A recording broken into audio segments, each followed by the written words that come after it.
Basta kami, pag kulang, nangungutang. Pag kadili-dilhin siya, mabayad man. Tapos, nag-aaral man yung mga bata, aring malalaki kong anak. Ano yan, nagtatrabaho. Tapos,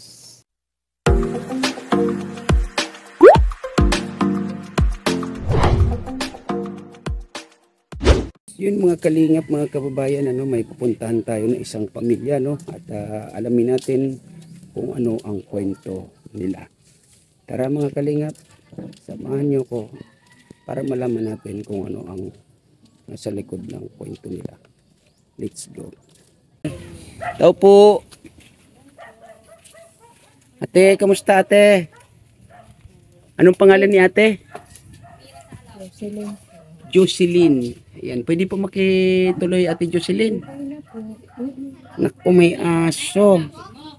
Malaki. Ayun pa sa likod. Ay, sa likod. Jill, tingnan daw, Jill. Jill, ano daw yung muna yung isa, dali, Jill. Ayan, galit. Ano muna, dali yung isa. Anong pangalan ni nanay uli? Jocelyn, Jocelyn. Ilan taon po nanay? 53 po. 53. Anong trabaho nanay? Nagpapatid-patitig po Sa dagat. sa dagat. Kasama ng aking asawa. Kasama ng asawa mo. Po, At si tatay, ilan taon na po nanay? 57 po. 57. So, ang kinabubuhay nyo nanay dito is dagat. Sa dagat. Itong bahay na to nanay sa inyo. Oo, pero yung lote, hindi man yan. Yung lote hindi sa inyo. Opo, Ilan po ang anak ni nanay? 5. 5. Ilan taon ang panganay nanay? 20. 20. So, nag-aaral sila lahat. Opo. Sa mga anak ninyo nanay na ilan sila? 5. 5. Puro sila nag-aaral, no? So, wala pang nakakatulong. Wala pa. Ano yung college na yung panganay? Opo. Saka Anong- ito. First Sino? year. First year. Anong pangalan niya? Aisel po. Aisil. Robita. Okay. Ilan taon ka na ning? 19 po. 19. Nag-aaral ka? Opo. First year college po. Okay. So si tatay nanay nasan ngayon? Nagpupuna po nung patitig. Kumbaga yung mga butas na kumbaga napunit, tinatahi, ganun. Oo, tinatahi. Yun. Kasi kakahiya ng mga sa may-ari. Kasi hindi amin yun. Kaya dapat namin ingatan. Tama. Doon sa pagdagat ninyo nanay, na magkasama kayo ni tatay, ano yun, gabi-gabi o araw-araw?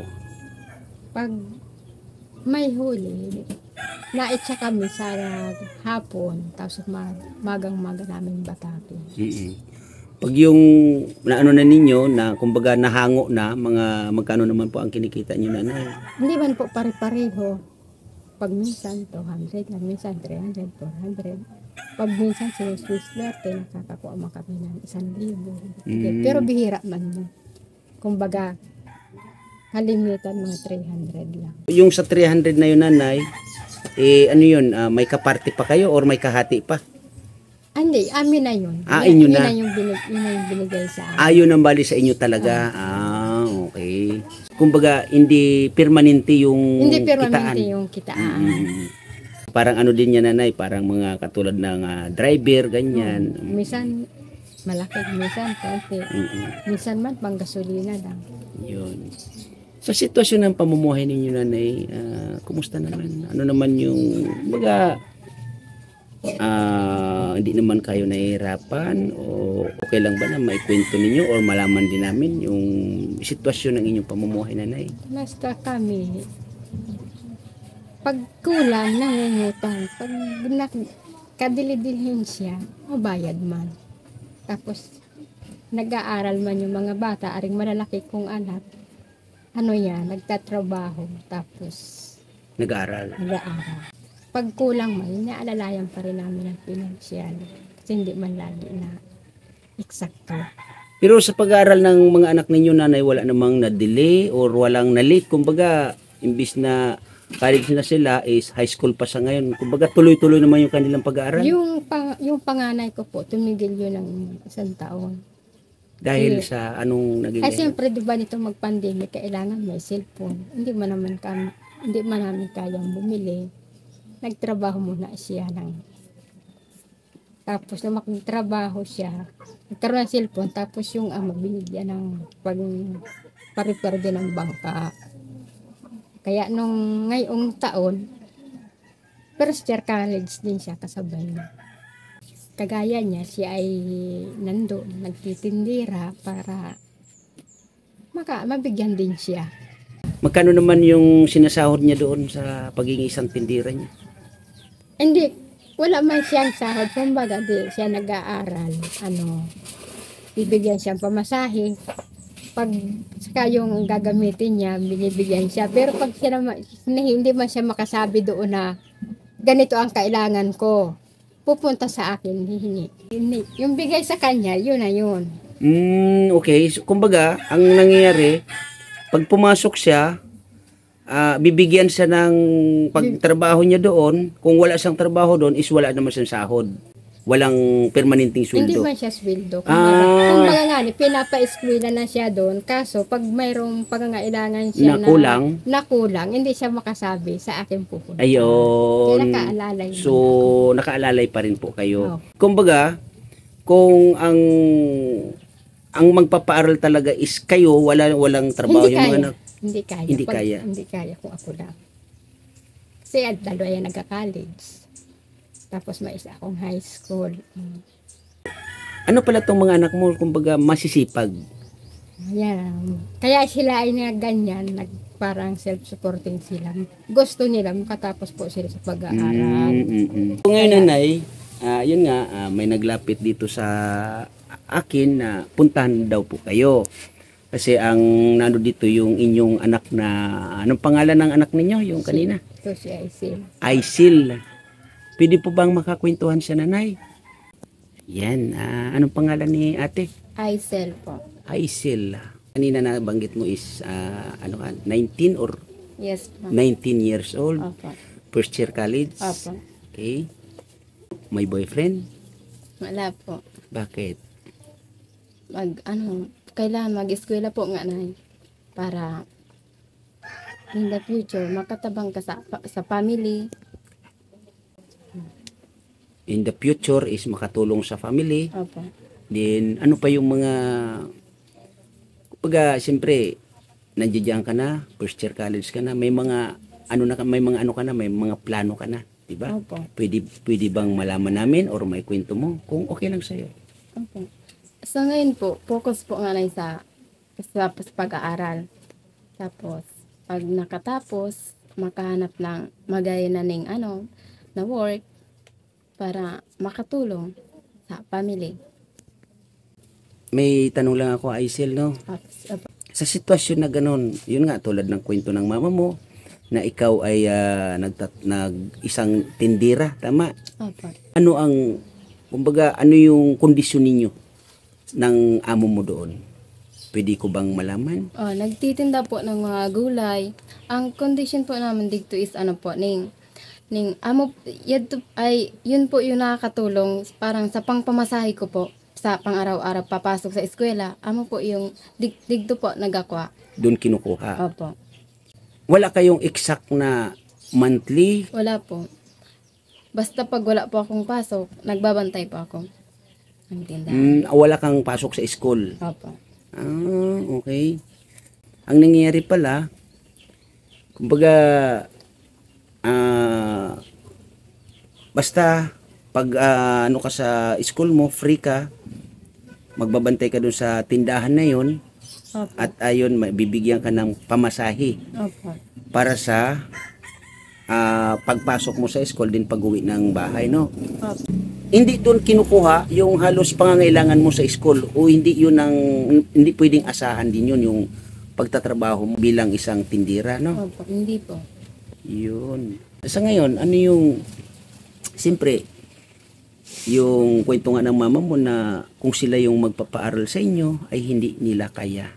So ngayon, ano yung nakikita mo, ano yung nararamdaman mo sa sitwasyon ng inyong pamumuhay? Mahirap, pero siyempre kailangan laban ka lang para sa para sa mga dreams mo, para maabot mo. Kaya, kailangan mong maging masipag. Yun lang po. So mula nung kumbaga nagkaisip ka, ano yung ano mo sa ano ninyo sa pamumuhay ninyo? Meron bang pagkakaiba noon kaysa sa ngayon na ito malalaki na kayo? Meron po. Anong pagkakaiba? Kung dati po, nung bata pa kami, mas lalong mahirap. Kasi nung bata kami, naguling lang kami. O Nag-uuling. binibenta. Tapos malayo kami sa baryo. Tapos pinapasan pa namin para makaano dun sa baryo. Tapos, pag pumapasok naman sa school, naglalakad lang kami. Naglalakad lang kami. Kasi wala naman kaming pangbayad sa sakay baga. Sa sakayan, sa mga pangmotor. Tapos siguro nung hanggang grade 6 na yun, grade 7, nagpunta na kami dito sa Bicol. Bakit saan kayo dati? Quezon Province po. kami Quezon dati. Province. Opo. Sino yung taga dito sa Bicol? Mama or papa mo? Si Papa po. Si papa mo. Si mama mo? Taga Quezon Province. Okay. Ibig sabihin, ipinanganak kayo ng Quezon. Opo. Ay, opo, dito. Dito rin kayo. Dito ako, tapos lumaki po ako sa Quezon. Okay. Tas grade 7 po, bumalik naman kami dito. Kumbaga, nagkaisip ka sa Quezon Province. Opo. Nung nasa Quezon Province kayo, yung hirap doon ay dinanas mo Opo. na ganun. Saan ka nag-aral ng grade 1? Sa Kamandiison. Sa Quezon. Opo, sa Quezon. Okay. Hanggang grade 6. Yun nga, kwento mo na nag-uuling kayo doon. Maliban dun sa pag-uuling nyo doon sa lugar na yun, ano pa yung, kumbaga, additional na pinagkakitaan ninyo doon? Nangungupahan po. So parang, pag halimbawa, magtatanim ng luya, yung mga namin dito, mga kapitbahay or mga tita, parang rumarakit kami doon. Tapos sa hapon, may sweldo naman. Yun ang gawa po namin. Pag sa palay, makikianihan po kami. Dinanas mo pala yung mga ganong... Opo. Magtanim, mag-ani. Kasi alas ko, dala sa baryo. Ganun po ang buhay namin dati. Yun na nga, nakapag-decide na si mama at papa mo na bumalik ng Bicol or manirahang dito sa Bicol. At ito na nga kayo ngayon. Magmula nung dumating ba kayo dito, ano yung pamumuhay nyo dito? Anong pagkakaiba nung nasa Quezon at nung bumalik kayo o umuwi kayo ng Bicol? Ang pagkakaiba lang po is si ama, malapit sa dagat, nakakapangisda, may pang-ulam kami sa araw-araw. Tas siyempre may kunting pambili ng bigas. Ang pagkakaiba lang dito, madali siyang kumita ng pera, pero hindi katulad dun sa Quezon na may mga bugas, ay may sariling palay, taniman ng palay, may sariling mga gulay. Dito, binibili pa. So, nung pagpunta namin dito, nag-uling din ulit kami. Sa bundok kami Sa bundok nagtuloy. naman, sa bundok pa rin. Bundok pa din. Hindi, kumbaga, nung dumating kayo dito, sa bundok pa rin kayo. Opo, sa bundok pa din. Kasi wala naman po kami itong sariling bahay. Tapos, siyempre, kulang ang mga financial. Pag sa eskwela, pag mo service po baga, wala pong pangbayad. So, ang ginagawa ko nung kada Sabado-Linggo, yung sinasakyan ko, naglalaba ko. Para, yun na lang yung bayad. Nakikilabahan ako pag Sabado-Linggo. Tapos, hanggang grade 9.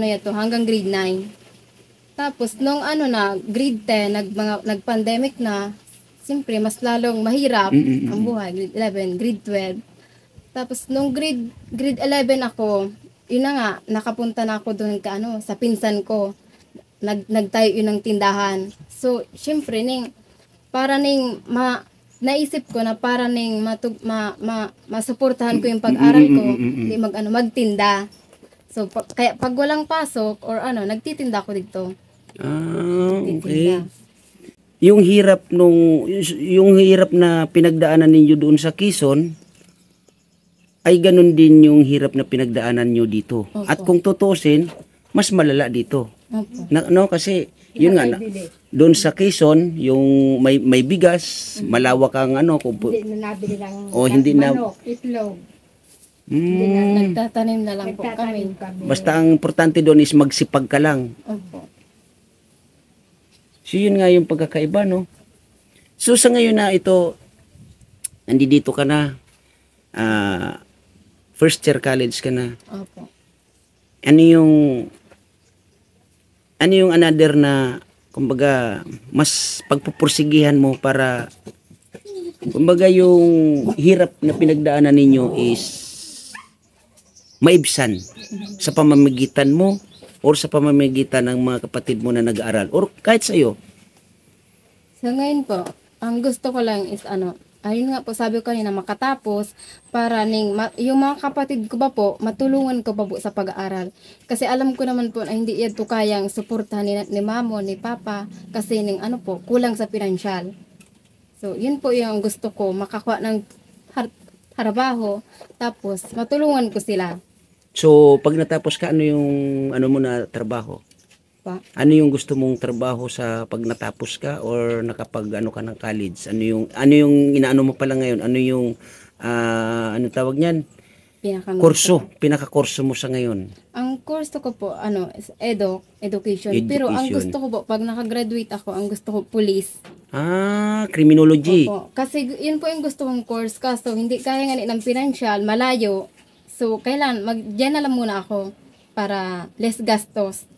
Malaking tulong ang DCC kasi wala na po siyang tuition.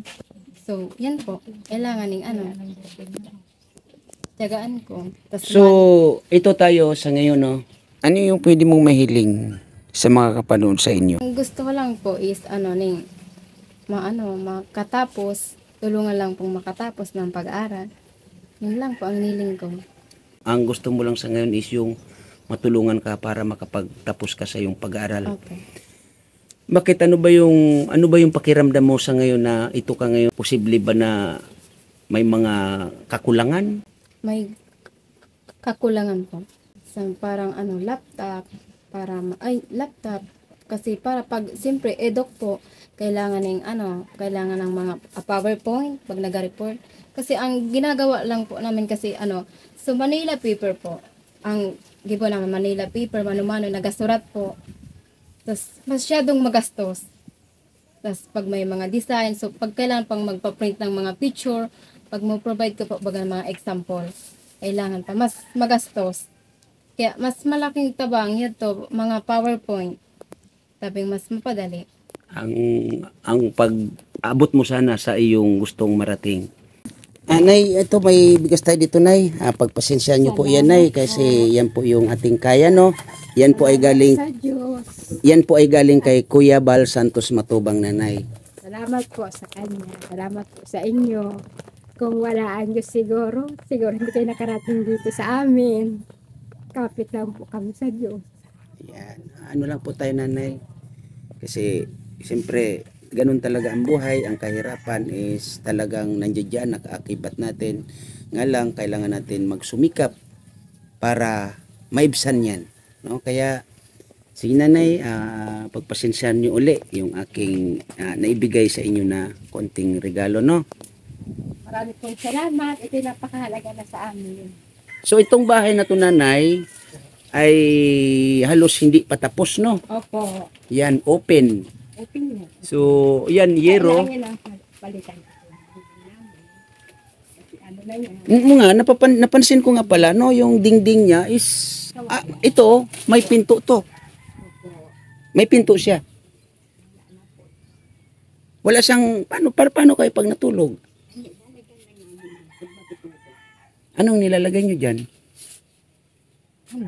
Pero itatayo lang namin. Ito itinatayo nyo, yun yung nagiging takip. Paano sila pag natulog, Nanay? Kasaga na lang kami dyan. Magmula nung dumating kayo dito, ito na yung naging tahanan talaga ninyo. So, okay naman kasi flooring, no? Pero nga lang, is open.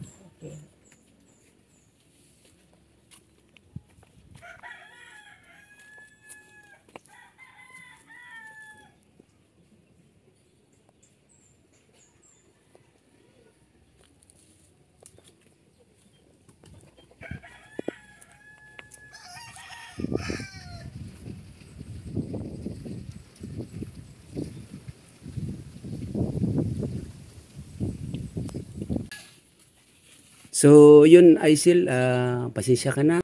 At yun lang yung ating kaya pa sa ngayon, no? At huwag kayong mag-alala, nanay. Pag meron tayo, ay hahatiran ko pa rin kayo dito ng kahit yung pabigas-bigas mo na, nanay at Aisil, no? At ayun, pagpatuloy mo yung pag-aral, kahit na, yun nga, sabi ng mama mo, is hindi nila kaya kung sila yung talagang magtutustos sa pag-aaral ninyo, no? Pero salamat sa inyo kasi nandiyan kayo sa inyong diskarte na rin ay nagagawa ninyong tulungan ang inyong pag-aaral dahil alam ninyo na hindi kaya ng magulang ninyo. Basta tuloy-tuloy lang, ha. And huwag kakalimutan laging magdasal sa mahal na Panginoon, no? Yun, napuna natin ng kwento ang mag-ina, no? Lalong-lalo na si IC. Yan, maraming salamat. Unang-una, Kuya Bal Santos Matubang, Ate Ida Vlogs, Kalingap Rap. At maraming salamat, Miss Yay. Salamat din tayo, Lisa 67 Vlog, Lani Wonder Woman, Chunila Reyes, Tita Eman Pam Channel, Mil Lapitan Hong Kong, Irene Pahuyo. At shoutout Mama Sinya Vlog, Day Loves Official. At maraming salamat sa Nakalahi Community. Lalo na kay Maestro 21 TV. Maraming salamat po sa inyo, no? Maraming salamat din kay TV Angels, kay TV Angels 100 at shoutout Kindred TV, Maria Cosinera. At nagpapasalamat din tayo sa mga nagsishare ng blessings sa ating YouTube channel. Maraming salamat po sa inyo, no? At sa mga OFW nating kababayan, mag-ingat po kayo palagi. At maraming salamat sa lahat. And God bless us all. Bye-bye.